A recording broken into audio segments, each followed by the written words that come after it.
अस्सलाम वालेकुम दोस्तों, मेरा नाम मिराज अहमद है और इको क्लासेस में आप सबका खुशामदीद। आज का हमारा जो टॉपिक है वो कोफिशिएंट ऑफ डिटर्मिनेशन यानी कि आर स्क्वायर के हवाले से है। और बेसिकली इस लेक्चर में हम जानेंगे कि आर स्क्वायर क्या है और total sum of square, explain sum of square और रेजिडुअल सम ऑफ स्क्वायर को भी जानेंगे। तो एट द एंड हम कोफिशिएंट ऑफ कोरिलेशन की तरफ भी जाएंगे इंशाल्लाह। तो चलिए शुरू करते हैं टोटल सम ऑफ स्क्वायर से। जो टोटल सम ऑफ स्क्वायर है उसे बेसिकली हम टी एस एस से रिप्रेजेंट करते हैं और T S S is equal to summation of Y I minus Y bar का स्क्वायर।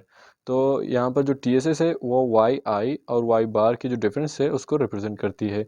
इनके जो एक्चुअल वाई है जिसे हम ऑब्जर्व वैल्यूज़ कहते हैं वाई की, जैसा कि आप ग्राफ में दे सकते हैं, ये जो बहुत सारे डॉटेड हैं, क्योंकि ये जो भी डॉट्स लगे हुए हैं इस ग्राफ में वो वाई आई हैं, यानी कि एक्चुअल वैल्यूज़ हैं। इनके ऊपर कोई मैथमेटिक्स नहीं हुई है, हमने कोई इक्वेशन इनके ऊपर रन नहीं किया है। तो ये क्या है, ऑब्जर्व्ड वैल्यूज़ हैं या फिर हम कहें एक्चुअल वैल्यूज़ हैं वाई की।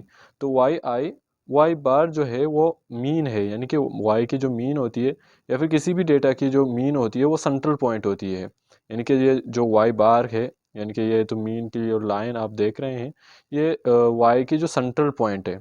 तो बेसिकली टी एस एस जो है वो रिप्रेजेंट करता है एक्चुअल वैल्यूज़ और वाई बार यानी कि मीन वैल्यूज़ यानी कि सेंटर पॉइंट के दरमियान के डिफरेंस को रिप्रेजेंट करती है। तो यहाँ पर जो टी एस एस है वो ये रिप्रेजेंट करती है कि वाई आई सेंट्रल पॉइंट से कितना दूर है, यानी कि जो ऑब्जर्व्ड वैल्यूज़ हैं वो सेंट्रल पॉइंट से कितनी दूरी पर हैं। तो टी एस एस बेसिकली इन्हीं चीज़ को रिप्रेजेंट करती है। अगर आप ग्राफ की तरफ देखेंगे तो यहाँ वाई आई है, ठीक है, और ये वाई बार है। तो इस टोटल डिफरेंस को हम क्या कहेंगे, टी एस एस, यानी कि वाई बार से यानी कि central point of the values से वो जो एक्चुअल वैल्यूज़ हैं वो कितनी दूरी में है। तो कई जगह ये दूरी थोड़ी कम है और कई जगह बहुत ज़्यादा है, ठीक है। जो टी एस एस है वो वाई आई और वाई बार के डिफरेंस को रिप्रेजेंट करती है। जो दूसरा वैल्यू है वो है एक्सप्लेन सम ऑफ स्क्वायर, जिसे हम ई एस एस से रिप्रेजेंट करते हैं। और बेसिकली ई एस एस जो है वो equal to summation of Y hat minus Y bar का स्क्वायर। वाई हेट अब क्या है, वाई हेट जो है वो एस्टिमेटेड वैल्यू ऑफ वाई है, यानी कि जब हमने एक इकोनोमेट्रिक मॉडल है उस वहाँ पर हमने इक्वेशन को रन किया और हमें एस्टिमेटेड वैल्यू ऑफ वाई मिल गई जो इक्वेशन से हमें मिली थी। और ये जो है ये रेगुलेशन लाइन आप जो देख रहे हैं वो वाई आई यानी कि एस्टिमेटेड वैल्यूज़ ऑफ वाई को रिप्रेजेंट करती है। और वाई बार हमने पहले जो बताया था वो क्या है, central point of the values हैं या कि सेंट्रल पॉइंट ऑफ वाई है। तो ई एस एस जो है उस वैल्यू को रिप्रेजेंट करती है कि जो एक्स के ऊपर डिपेंड करती है।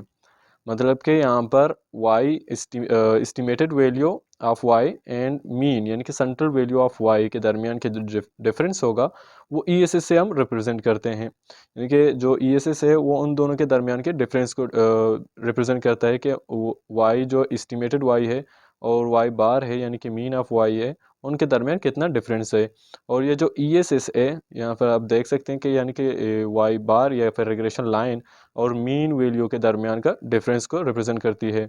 तो ई एस एस जिसे हम एक्सप्लेन सम ऑफ स्क्वायर कहते हैं, वाई के उस वैल्यू को रिप्रेजेंट करती है कि वो एक्स के ऊपर डिपेंड करती है। यानी कि ये जो छोटा सा आप पोर्शन देख रहे हैं, ये पोर्शन बेसिकली जो है वो वाई की वो वैल्यू है जो एक्स के ऊपर डिपेंड करती है, ठीक है। और जो दूसरी तरफ लास्ट में होगा वो रेजिडुअल सम ऑफ स्क्वायर, जिसे हम आर एस एस से रिप्रेजेंट करते हैं, ठीक है। R S S is equal to summation of Y I minus Y bar का स्क्वायर। तो वाई आई जो है वो एक्चुअल वैल्यूज़ हैं, जैसा कि हमने पहले बताया था, यानी कि जो ऑब्जर्व्ड वैल्यूज़ होती हैं वो हैं, जैसे कि आप ये देख सकते हैं। और वाई हैट जो है वो एस्टिमेटेड वैल्यू ऑफ वाई है, यानी कि जो ये रेगुलेशन लाइन पर जो पॉइंट्स आते हैं उसे हम वाई हैट से रिप्रेजेंट करते हैं। तो वाई आई और वाई एट के दरमियान का जो डिफरेंस होगा उसे हम रेजिडुअल सम ऑफ स्क्वायर कहते हैं। यानी कि जो ये जो डिफरेंस होगा वो उस वाई के उस पोर्शन को रिप्रेजेंट करती है जो एक्स के ऊपर डिपेंड नहीं करती। मतलब कि ये जो टोटल चेंज है यानी कि वाई आई और वाई बार के दरमियान का जो चेंज है हम कह लें कि अनरेट है, ठीक है। वाई आई और वाई बार के दरमियान का डिफरेंस है वो अनरेट है। और जो ई एस एस यानी कि हंड्रेड के अंदर जो वाई की जो हंड्रेड की वैल्यू है उसमें से जो वैल्यू एक्स पर डिपेंड करती है उसे ई एस एस से रिप्रेजेंट करते हैं। और जो वैल्यू एक्स के अलावा किसी और वेरिएबल पर डिपेंड करती है उसे हम आर एस एस कहते हैं, जिसे हम रेजिडुअल सम ऑफ स्क्वायर कहते हैं। अज्यूम कर लें कि यह 50 50 ये आ रहा है और 50 यहाँ पर जा रहा है।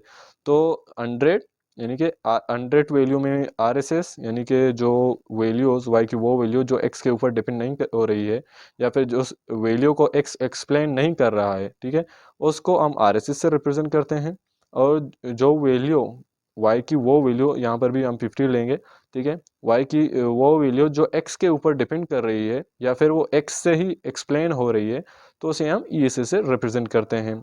तो जो आर स्क्वायर है, जिसे हम कोफिशिएंट ऑफ डिटर्मिनेशन कहते हैं, R square basically equal to E S S divide by T S S है। यानी कि जो टी एस एस के अंदर जो ई एस एस का पोर्शन होगा उसे हम आर स्क्वायर से रिप्रेजेंट करते हैं। बेसिकली आर स्क्वायर जो है वो फिटनेस ऑफ मॉडल को रिप्रेजेंट करती है। यानी कि आपने जो एक मॉडल रन किया वाई और एक्स के दरमियान के रिलेशनशिप को मेजर करने के लिए, तो जो ई एस एस होगी उस पोर्शन को रिप्रेजेंट करती है वाई की जो एक्स के ऊपर डिपेंड करती है। और आर स्क्वायर जो है वो फिटनेस ऑफ मॉडल को रिप्रेजेंट करती है कि वाई कितना परसेंट डिपेंड करती है एक्स के ऊपर। तो बेसिकली जो आर स्क्वायर है वो equal to E S S divide by T S S कहलाती है। तो यहाँ पर हमारे पास जो इक्वेशन है कि T S S equal to E S S plus R S S, जिसे आप ग्राफ से भी देख सकते हैं कि ये आर एस एस का पोर्शन है, ये ई एस एस का पोर्शन है, और इस ओवरऑल पोर्शन को हम कहते हैं टी एस एस। तो इसी को हम यहाँ पर इक्वेशन में रिप्रेजेंट कर रहे हैं। तो आर स्क्वायर को फाइंड करने के लिए हमें टी एस एस को ओवरऑल इक्वेशन से डिवाइड करना होगा। तो जब हम इसे डिवाइड करेंगे तो T S S divide by T S S is equal to E S S divide by T S S plus R S S divide by T S S. तो फर्दर इसे हम जब सॉल्व करेंगे are square के लिए, तो R square is basically equal to E S S divide by T S S which is equal to 1 minus R S S divide by T S S. तो ये जो टी एस एस और T S S को हम जब divide करेंगे हमारे पास 1 मिलेगा। तो ये जो आर स्क्वायर ये बेसिकली वैसे ही रहेगा are S S divide by T S S. तो बेसिकली जब हम आर स्क्वायर का या फिर कोफिशिएंट ऑफ डिटर्मिनेशन का जो फार्मूला लिखेंगे वो होगा 1 minus R S S divide by T S S. और बेसिकली आर की जो वैल्यूज़ होंगे यानी कि कोफिशिएंट ऑफ डिटर्मिनेशन की वैल्यूज़ होंगी वो 0 to 1 के दरमियान आएगी। जो 0 होगा यानी कि दोनों के दरमियान कोई रिलेशनशिप नहीं है। और ये तब 0 हो सकता है जब ये जो एस्टिमेटेड लाइन आप देख रहे हैं, ठीक है, ये जो एस्टिमेटेड लाइन आप देख रहे हैं वो इसी वाई बार के ही ऊपर आएगा।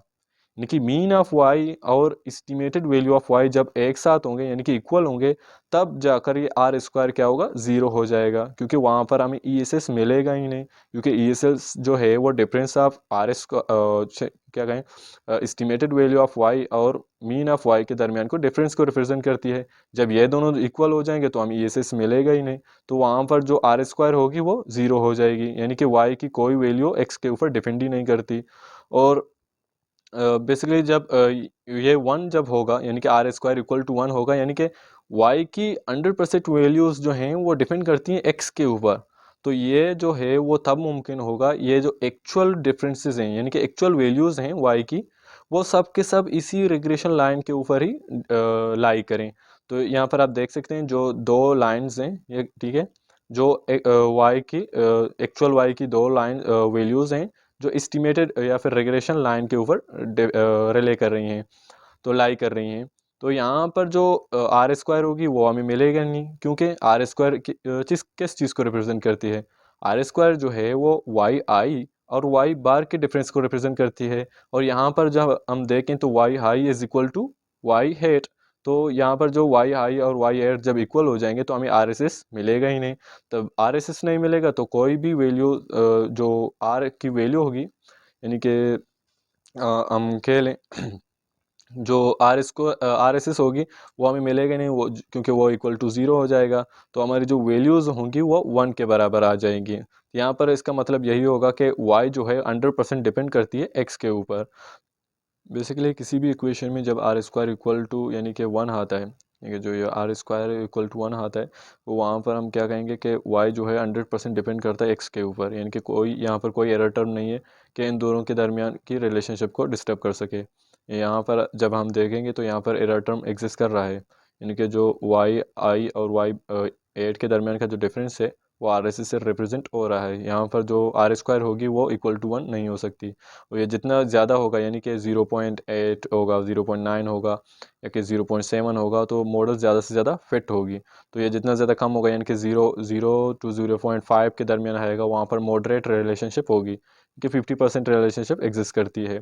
तो जितना ज़्यादा आएगा आर स्क्वायर यानी कि उतना ज़्यादा आपका मॉडल फिट है। तो यहाँ पर एक दूसरा यानी कि वेरिएबल है, इंडिकेटर है, जिसे हम देखेंगे कोफिशिएंट ऑफ कोरिलेशन, जिसे हम स्मॉल आर से रिप्रेजेंट करते हैं। बेसिकली जो स्मॉल आर है यानी कोफिशिएंट ऑफ कोरिलेशन है, वो strength and direction of two variables को रिप्रेजेंट करता है। कि अगर हम एक्स और वाई को ले लें तो उसकी स्ट्रेंथ को रिप्रेजेंट करती है और डायरेक्शन को। ये फिटनेस ऑफ मॉडल को रिप्रेजेंट नहीं करती कि वाई कितनी परसेंट डिपेंड करती है एक्स के ऊपर। यहाँ डिपेंडेंसी की बात नहीं होती। ये सिंपली जो है स्ट्रेंथ यानी कि एक वेरिएबल दूसरे वेरिएबल को कितना एक्सप्लेन कर रहा है या फिर कितना डिपेंडेंट है एक दूसरे पर, या फिर जो एक्स है जो वाई को कितना एक्सप्लेन कर रही है, जो वाई है एक्स को इतना एक्सप्लेन कर रही है। तो इसीलिए इसे हम कोफिशिएंट ऑफ कोरिलेशन कहते हैं, क्योंकि एक्स और वाई जो है वो कितना परसेंट को रिलेटेड हैं वो से हम यहाँ पर स्ट्रेंथ से जान सकेंगे। और डायरेक्शन यानी कि जो पॉजिटिव रिलेशन है या फिर नेगेटिव रिलेशन है, उसको कोफिशिएंट ऑफ कोरिलेशन से हम रिप्रेजेंट कर सकते हैं। आज के लिए बस इतना ही। मिलते हैं अगले वीडियो में, तब तक के लिए अल्लाह हाफिज़।